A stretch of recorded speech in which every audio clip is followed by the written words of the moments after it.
Yeah, so I just sat through the Lilo and Stitch remake, and let me tell you, it was pretty much exactly what I was expecting. It's another Disney live-action remake. Except in this case, this is a movie that was very important to people of my generation growing up. This movie came out back in the year 2002, and I reviewed the original Lilo and Stitch movie a few years ago on this channel, and I had a lot of things to say about it that were glowing. So in teasers for this one coming out, starring this cute little Stitch, I thought Stitch was adorable. Don't get me wrong, and he absolutely is, but I had my skepticisms about it, because it is, after all, another Disney live-action remake. And I think it's honestly pointless me going through this story with you guys as I usually do, because let's face it, it's the same damn story. It's about a little lonely Hawaiian girl named Lilo and a fugitive alien named Stitch who helps to mend her broken family. And through a runtime of 1 hour and 48 minutes, they show you what the true meaning of family is and what ohana means. It means family, and family means nobody gets left behind or forgotten. This comes to you from director Dean Fleischer Camp, by the way. That name sound familiar? Maybe Marcel the Shell with shoes on will sound familiar now. That's right, this is the same brains behind that operation. And I thought those films were cute.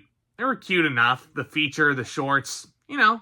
They were there. Not that I hate them. I mean, they were just never for me. I do respect his vision and what he did with those movies, and I feel like he was the right choice to direct this version, mainly because he knows how to create a touching family feature, which is what Lilo and Stitch is. And I'm sure a lot of Disney fans are going to be tearing up, especially by the end of this movie, because there are some choices that are made. Some of them were almost incredibly ballsy, and because it's Disney, I was sitting there like, I can't get invested in this, and I can't cry at this because I know they're just gonna renege on it. And I do appreciate that this movie, without getting too deep into spoilers, of course, and I don't know how much there is to spoil about a remake of Lilo and Stitch. And don't get me wrong, there are some good modern twists, especially involving the character of Nani, who the actress, whose name escapes me right now, she was really, really great in this. And I'll be honest, a lot of the actors are doing their jobs well. Young Maia Kealoha, who plays young Lilo, this is her first feature film at 6 or 7 years old. And I think she captures the essence of what makes Lilo one of the most fascinating child characters ever. Because of her bizarre nature and her outcast status, she is so freaking interesting, man. And I think she captures that essence very well. I also was laughing quite a bit at Billy Magnussen and Zack Galifianakis playing Pleakley and Jumba respectively. And the CG on these characters I didn't even think was that bad. They looked pretty faithful to the original source material. Jumba looks like a very hairy potato indeed, and Galifianakis is a very fitting choice to play this role. And I also very much appreciate that they got the voice talent of Chris Sanders returning to once again voice Stitch. And this little guy is just so adorable. I remember the first scene in the theater when he pops up in that little capsule on the spaceship. My girlfriend is sitting right here beside me, and she said,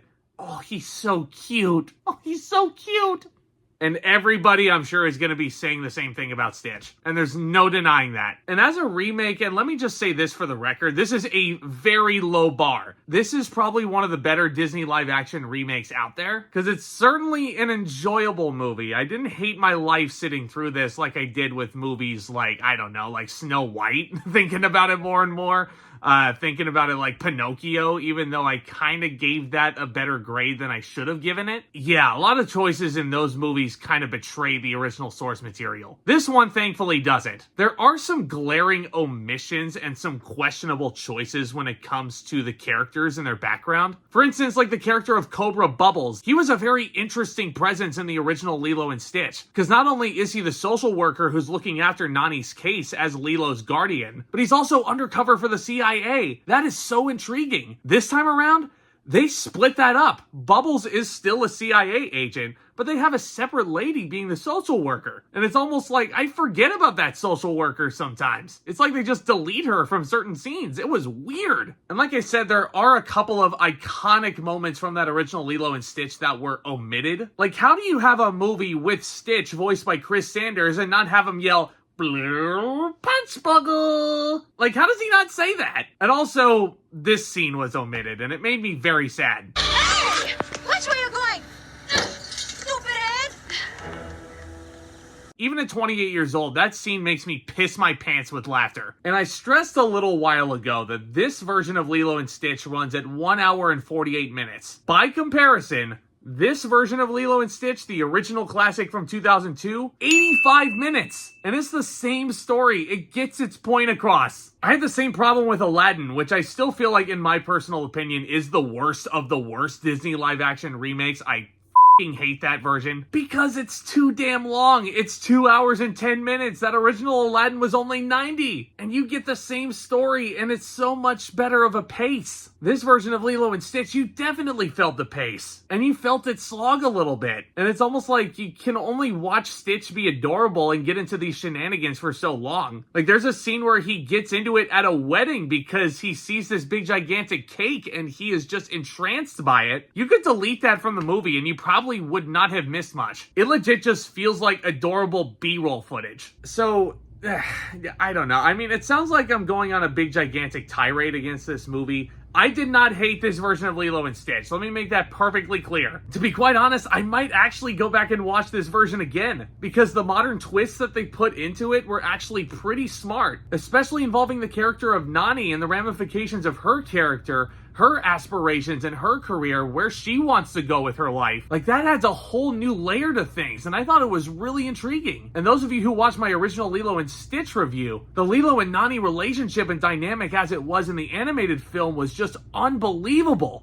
It was so real and so relatable. This one, there is one specific place that Nani wants to go, and I'm like, holy crap, how did they not think of that in 2002? So can I sit here and say that this is a bad movie? No, I don't think it is. But then again, it's still a Disney live action remake, and it feels very much like a corporate product. And this theater was so damn full. And like, if Disney has not learned their lesson from Snow White, apparently they're gonna put a hold on these live action remakes because they saw how badly Snow White flopped, and good, because it should have. But with how many people were in Lilo and Stitch, Disney execs might be changing their mind. So should you go watch this in the theater? I don't know. I think if you're a diehard Disney fan, and especially if you're a fan of Stitch, you're gonna want to see this on the big screen. And you know what? If that's you, bravo. Go and do it. Live your life. Be happy. But if we really want to send a message to Disney that we really don't want to see any more live action remakes, probably best to save this for streaming. But it was pretty enjoyable, I guess. I can't believe I'm saying that. I'm going to give Lilo and Stitch 2025 a C+, which to me, I don't necessarily think is a bad movie. It's not a great movie either, because again, it's just the same damn story. You could watch the original animated movie and probably get more out of your experience. But I think there's still enough to be had in this remake where it doesn't necessarily betray what the original source material was. But let me know what you think. Did you guys watch the Lilo and Stitch remake? Are you guys going to wait for streaming on this one? What do you guys think is the best Disney remake that's been out there? What's the worst one? And if the answer is not Aladdin, I really don't know what the heck, I hate that version. But guys, hit that subscribe button if you're new, and tap on that thumbs up as well. That would be greatly appreciated. And stay tuned for more videos hitting this channel very soon as we kickstart a hot summer season over here. Y'all are the best. Thank you so much again for your continued support. And with all that being said, Back Talk, commence.